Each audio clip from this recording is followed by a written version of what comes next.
Right now, Microsoft, Google, and a bevy of researchers around the world are all working to store all of our data on our genetic code carriers, DNA. So how does it work? Data is stored on computers by converting an item, say a picture, into a sequence of ones and zeros. Computers then read that sequence and can determine what the picture is. DNA storage works similarly, except instead of ones and zeros, the picture is converted into a sequence of letters that make up a strand of DNA. It can then be manufactured in a lab and stored.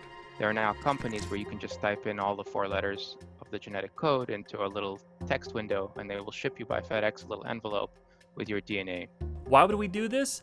A single gram of DNA can store 2 billion gigabytes of data.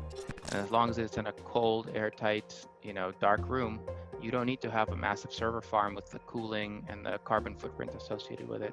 One problem though, DNA code is prone to errors.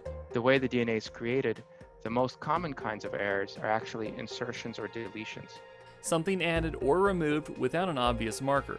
To offset the problem, the UT research team developed an algorithm that makes it easier to avoid and spot these errors, making DNA data storage more viable. Now, don't expect to be using DNA to save all your photos anytime soon. It's still very expensive to both create and read the DNA. Plus, your computer needs to be able to understand it. In 20 years, if we can get the cost down, then you will see it show up in consumer grade products.